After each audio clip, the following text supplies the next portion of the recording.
Hey friends, and welcome back to my channel. Today I am on the Traci Reed Designs blog. I'll have the link to the blog post down below. And I wanted to talk to you today about some advanced techniques in storytelling with product. And so obviously we are used to using our photos and our journaling to tell our stories, but we also can use product in some very innovative and fun and creative ways on our layouts to tell more of the story in kind of subtle ways, but also really powerful ways. And so what I want to do is, first off, I'm going to take you to Photoshop and share with you something that I did for this layout today. And so here's a look at the layout as a whole as I have designed it in Photoshop. I'm using the CC version on a PC. So if you use a Mac, some of your tools might look a little bit different. Your monitor is obviously going to look a little bit different. If you use Elements, I'm not sure if some of these tools are available to you. They may look different. You may have to research a little bit harder. I don't have Elements installed right now. But if you have any questions, let me know. I'm always happy to answer or find answers for you. And so just a couple of things about the page here. Obviously, I'm telling a story from Halloween in 2020, and this is Asher and River. They had made these funny little glasses using those glow-in-the-dark bracelets and necklaces and things. And so they wanted to go into the dark and take a picture of them literally glowing in the dark. And so the first thing that this story says to me is it's happening in the dark, which of course a lot of Halloween things happen in the dark at night, and the Midnight Apothecary collection is perfect for those dark, moody layouts. It does afford some opportunities to have things positioned on the layout that sort of glow or sparkle or shine or somehow contrast to the moody vibe of the pattern papers. And so let me deconstruct this for you a little bit. I'm going to turn off everything except for the bottommost layer, which is this beautiful tealish turquoise background, kind of damask paper. And on top of that, I've added the diagonal stripe. So I always love a stripe. I especially love a diagonal stripe because you automatically know you're going to get some great movement on that layout. Now what I did was I took a portion of that pattern paper off here at the corner so that the teal would show in the background. And this is going to be where I'm going to focus the photo and the majority of the elements that I'm adding on top of the layout. This is a great just a great line to establish on your background to help ground that whatever you're adding as a sort of home base or a starting point for whatever you're adding. To clip that line there, I'll show you what I did. Make sure you're on the layer of that pattern paper. And then I'm going to go over here to the polygon lasso tool. And I'll show you over here in this corner. And what I did was press the shift key and then click on a point along the edge where you want this thing to show up. Okay, I already kind of messed up. It's okay. We're going to just draw a triangle here around this corner of the pattern paper. And we can just meet up right there. And it'll give you a dotted line. And then you right click and select layer via cut. And then what you've got is a section of the pattern paper that follows that diagonal line has now been cut off of your page. You can delete that layer. You can keep it for posterity if you want to. I usually just delete it to keep the layers in the layout more concise and not get confused with it. For the purposes of this video, I'm going to hit Control Z and undo that. Because we have it already chopped off here. And you can make that triangle as big or as small as you want it.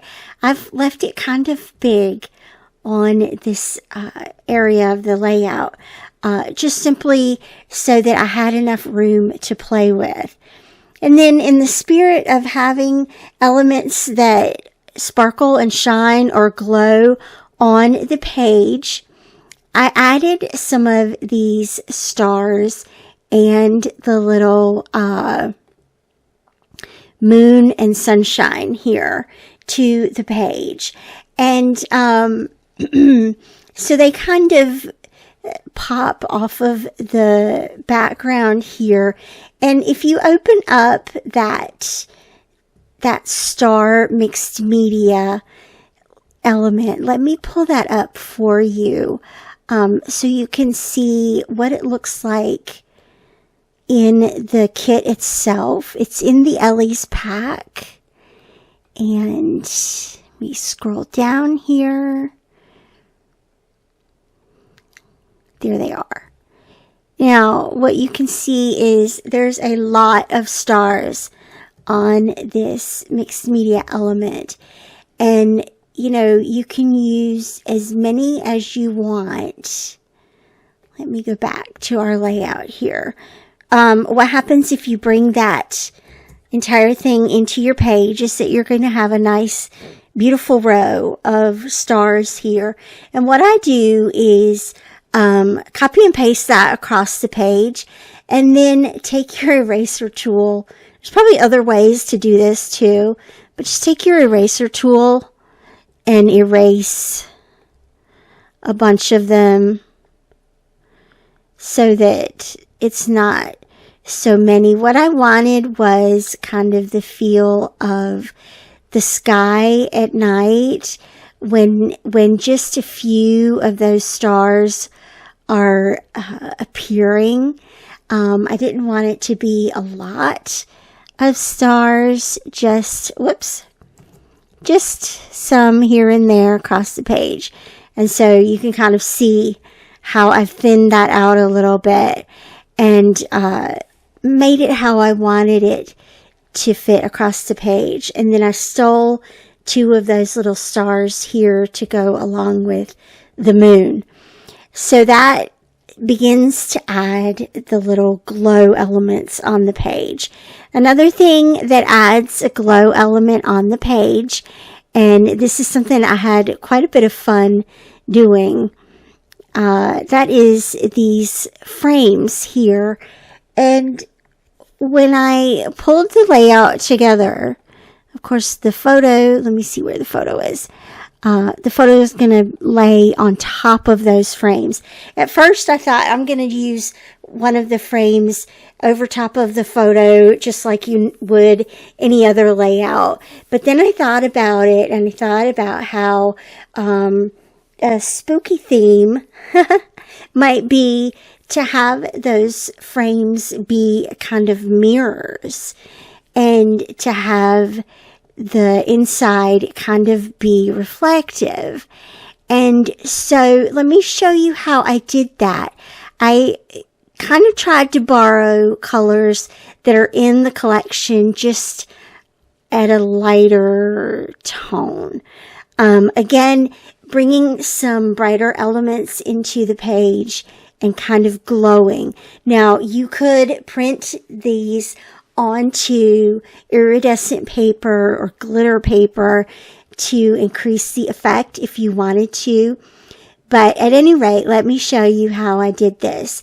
So I'm going in the rectangle tool, and I've got a fill, just any fill will do, but I'm just using gray, no stroke here, and let me just draw a basic rectangle. Yay, we've got a basic rectangle. And now what you're going to do is go to your FX tool over here in the layers menu and go to gradient overlay. And gradient overlay, in the blend modes, there's a variety of different ways that you can do this. But I left it at normal. I left the opacity at 100%. But if you click on gradient itself, it will bring up a menu of different kinds of colors. There's basics, so gray and white, black and white. There's a bunch of blues, purples, pinks, and I'm sure you see where I'm going with this. And so in the iridescent, there are a couple that really kind of fit the color palette for this collection. And so I encourage you just to play around with it. Look how cool these look. You can create a sky effect. You can create a sunset effect if you want. That's the one that I've used here. It's just kind of a purple and magenta, a little bit of blue. You can also change the angle that it appears in your space. And then you can do linear, radial, angle, reflected, or diamond. And so I'll show you an angle. It's going to look a little bit like that. Reflected, a little bit like that. And they all just change based on what you want. And then, of course, you can also change up the scale that it shows up in your little space. And so that makes, at a lower scale, it makes that line more dramatic. You can see that. But then when you get to the higher scale, it blends that out for you. And then, of course, you can have different kinds of, a different kind of what they call a method here. And I just kept it at smooth. I didn't really play around with that, but I encourage you just to play around a little bit. That's in the FX menu under gradient overlay. And there's lots of fun little ways you can use that, but that was a lot of fun for those frames. And what that does is creates a home base for the embellishments and for the photo that are going to be added to the page. Let's see what else there is to point out here. I did add a white border to the photo. That's also reflecting on the glow elements of this layout and this collection. Then let's see, that's my journaling and my date here, and a couple of embellishments that also support the story. And of course the title, I chose the title specifically because it's a gold look in the collection and it pops against that dark moody background as well. I added the ribbon underneath it as well, because the ribbon has some nice contrast between light and dark. And so really that's overall what this layout becomes, is a study in contrast in how to add a bit of sparkle and glow, and to help tell this story a little bit more, very, very subtly there, to emphasize what's going on there in the photo and in the story. Also, the one last thing, the butterflies here repeat the shape of the glasses, actually. Their glasses look like the bottom half of a butterfly, of butterfly wings. So I don't know, it's just kind of fun there to add that. They're also really pretty elements in the collection. So let's go back to my filming work surface and we'll finish up the layout here in the physical format.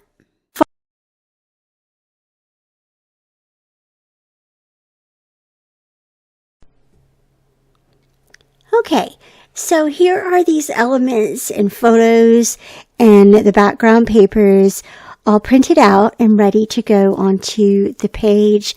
The photo itself, the 2 frames with their gradient overlay, almost reflective backgrounds that will act as home bases for the photo and the elements, and then the 2 background pattern papers that created the 12 by 12 background here with the stars and the moon printed out, again creating that feeling of glow in the dark, a little bit of brightness to the dark and moody feel of the page. The journaling tag as well. That's one of the tags in the Midnight Apothecary collection. And I've added a couple of the buttons to that tag before printing. And so the first thing I'm going to do here, notice how I added a little tiny white rectangle to the layout before printing it. That's to kind of guide me where to adhere the photo. And I'm going to go ahead and glue down the frames there, as you can see. And then I'm going to pop up the photo using foam adhesive there. And the purpose for that is because one thing that helps establish a hierarchy on these hybrid pages is what are the items that are on the top layer, so to speak. And the top layer here is going to be the journal spot here, the journal tag. But the photo is a close second directly underneath it. And then everything else is going to fall beneath the photo. And it's just a way to play with depth and dimension, but also since the photo and the journaling tag are on the top layer, they're closest to you. And it's a really subtle little thing, but it also helps to draw your eye right to that and let your eye know this is what's important here. The embellishments are fun. And of course, as we're doing in this layout, the embellishments help tell the story. They support, they're supporting actors on this layout. And so as such, they're going to get tucked behind the photo and behind the journal tag. One of the things I did before printing these leaves and the butterflies in the Silhouette software, I added an offset to those so that they would print a little bit easier or cut a little bit easier in the Silhouette, since they have kind of, the leaves have kind of ragged edges, which is, of course, very fitting. And the butterflies usually have the antenna, and so that way they don't get whacked off in the process of being cut. Now, I am using liquid glue here to adhere the ribbon, and the title. The title is just simply Spellbound. This is one of the word art in the collection, and you can see how beautifully this gold effect printed out. Now, I used to be one of those people, I didn't really care for printing out gold elements in hybrid layouts, but I'm learning how to leverage the deeper dark background. Helps those gold pieces to stand out, and you can see that here in this layout especially well. And then the last thing I'm doing is adding those butterflies. I'm gonna call this layout Beautifully Complete. I will have links to the products down below, links to the blog post for you down below, and you'll get to see the steps for editing those frames, the frame inserts in more detail on that blog post. As always, thank you so much for joining me, and I'll see you back here again real soon. Bye-bye.